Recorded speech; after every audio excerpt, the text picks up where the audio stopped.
welcome back.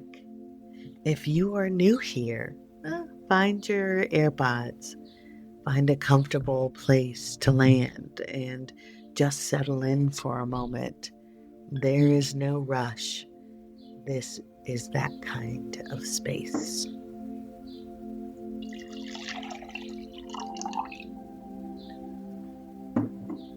Hi, I'm Bridget. For those that don't know me, that are new here, I'm a leaf lover, a tea drinker, a gardener. And if we're being honest, all of this steeping, all of this drinking, I pee a lot. I built the Gilded Leaf because tea has always been more than a drink to me. It's a hug in a cup. It's a ritual. Every morning, watching the leaves and flowers unfurl. It's the milk and honey of the slow morning. It's what I reach for when I need to come back to myself. And it's a passion project. I get to write and share with you every single week. Before we go any further, let me backtrack a bit in today's steeping.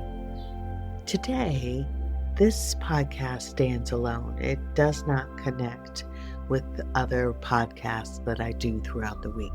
The Weekly Steep and the Tea Table Confessionals, they both link together with a specific herb. And in this Living Tree series, it is a standalone. So the herb that I'm steeping that I have covered briefly before is mugwort. It's silver-backed, lunar, ancient. She's the dreamer's herb, the threshold keeper. She helps us remember what the waking mind tends to sweep away. She belongs to this episode the way the moon belongs to the night.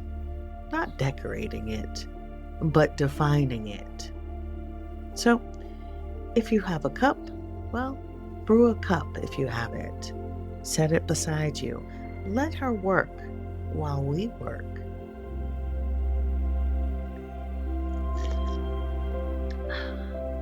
We are in the beginning of something here. It's the Living Tree series. 11 episodes, 11 Safat, the Kabbalistic Tree of Life mapped onto the body, the plant kingdom, and the quiet interior life we're all navigating, whether we name it or not. For a quick recap, I encourage you to go one Friday episode behind us. In part 1, we stood back. We looked at the whole tree, what it is, where it came from, why it still matters. We met Malkuth, the earth, Sephara at the base.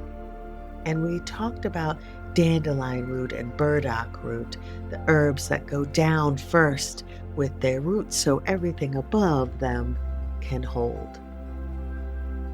Today, we move up one rung, one sphere, and it's not a small one. Today, we step into Yesod.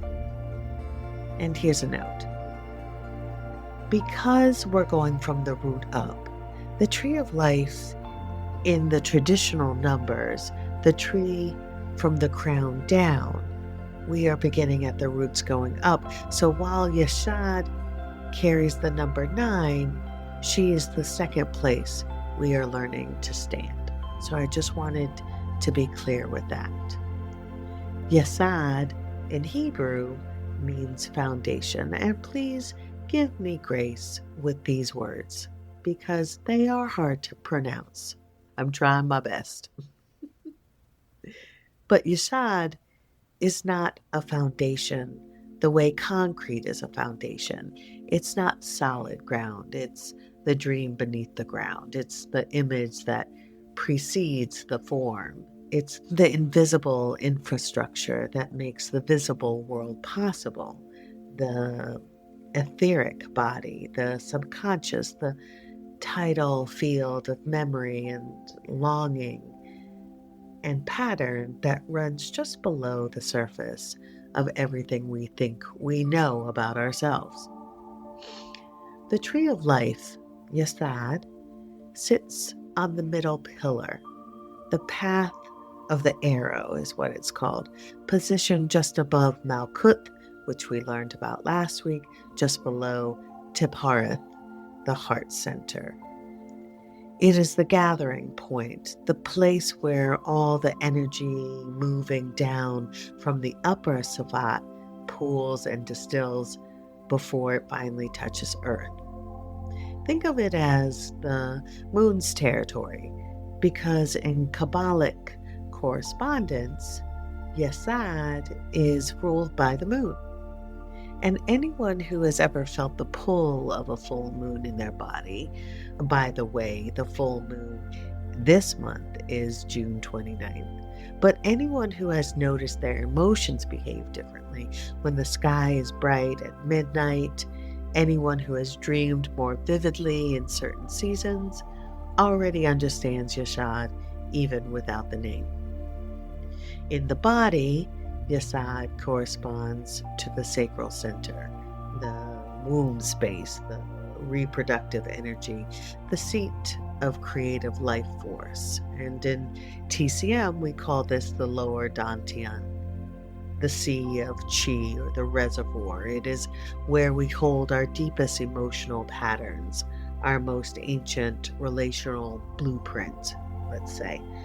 The stories about love and belonging and worthiness that were written into us before we had language.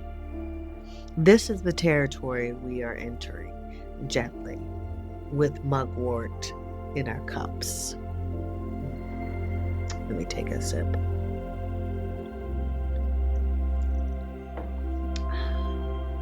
So let's do a quick recap on the herb mugwort.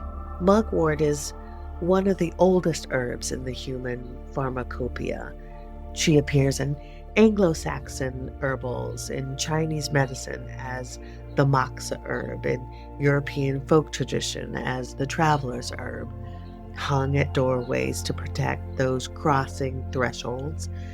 She has always lived at the edges of things, the boundary between sleeping and waking, between this world and whatever is just behind it.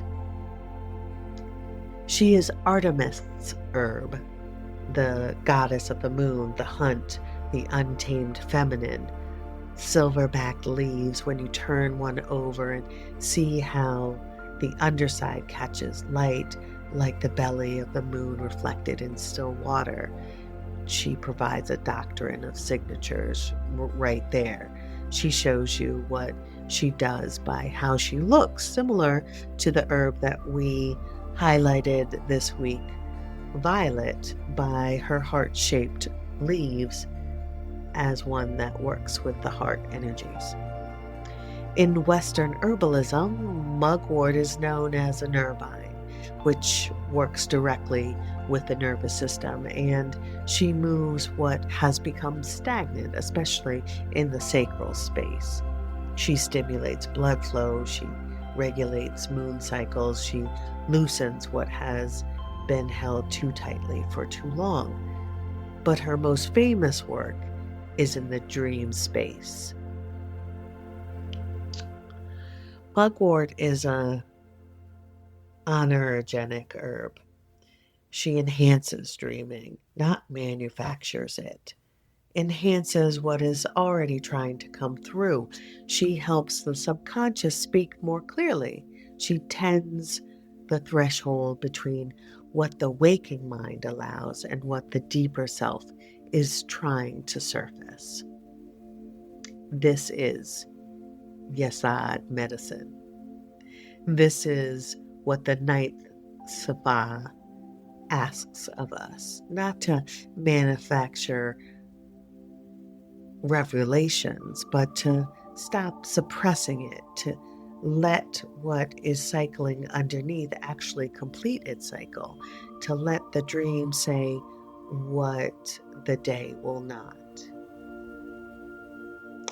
In TCM, she is the moxa herb, burned over acupuncture points to move cold stagnation, to warm the channels that have gone quiet.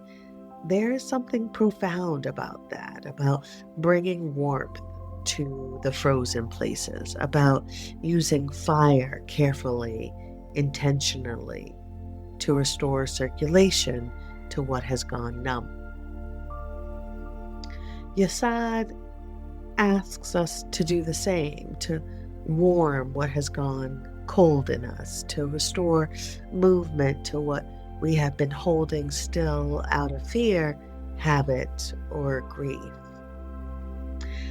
I want to stay here with you for a moment in this Yesod space, because this one is kind of personal for me, though I don't see it as any different than anyone else is struggling with. But I'll share it with you anyway. There's been a significant portion of my life looking for love. And I say that without embarrassment because I think most of us have, in one form or another.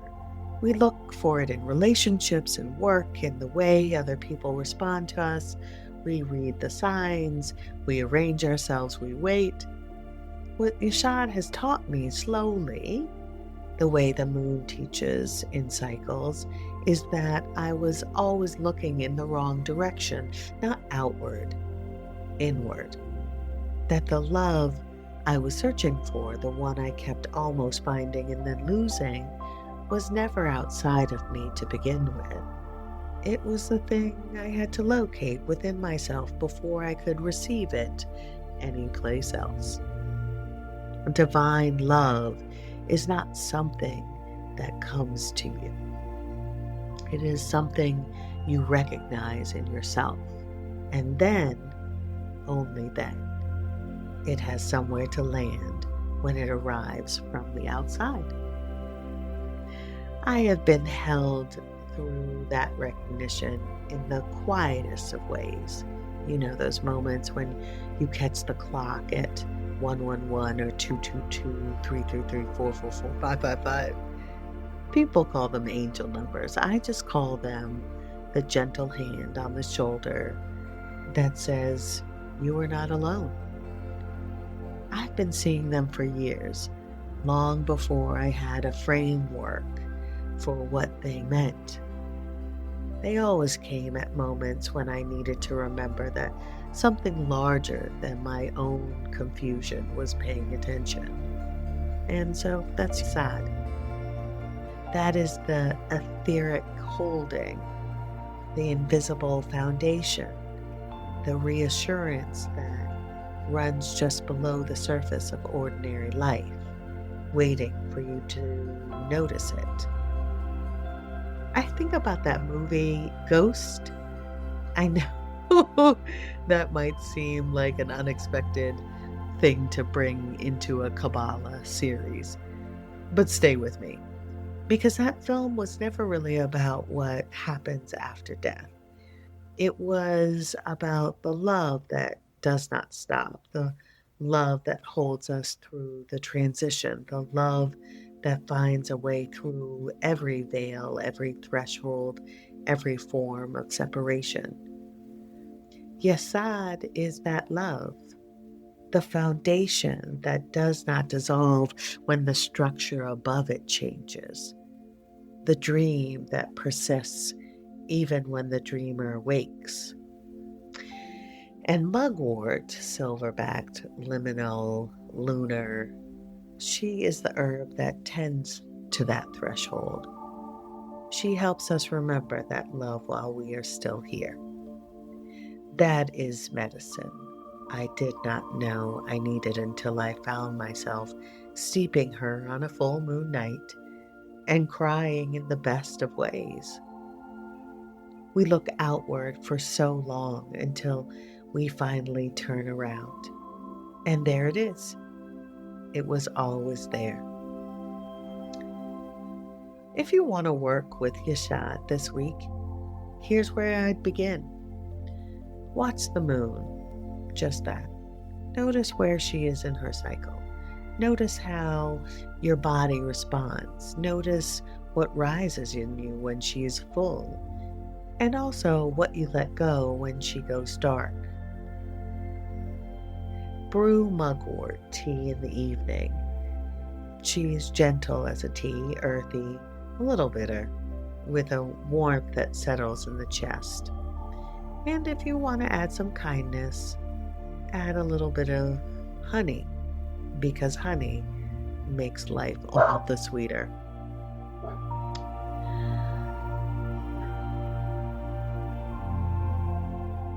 Sit with her before sleep and ask your dreams to show you something true.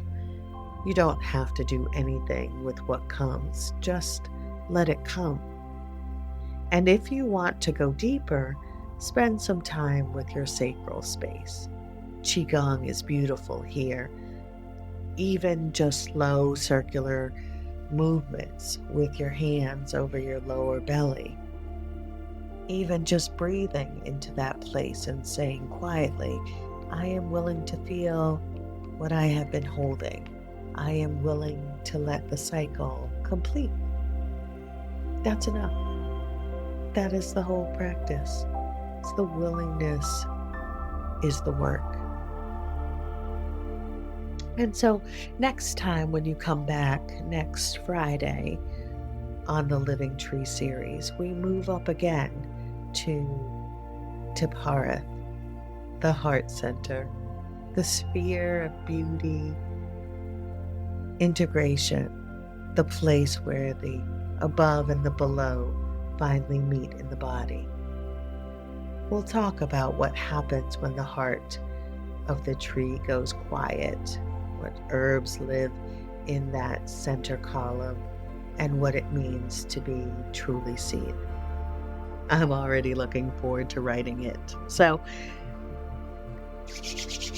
Ashe, thank you for being here, genuinely. This work grows because you show up for it week after week, episode after episode, and that is not something I take lightly.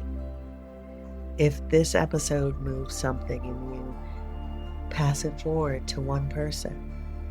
Not as a recommendation, just as I thought of you. That's how this community grows quietly, the way roots do.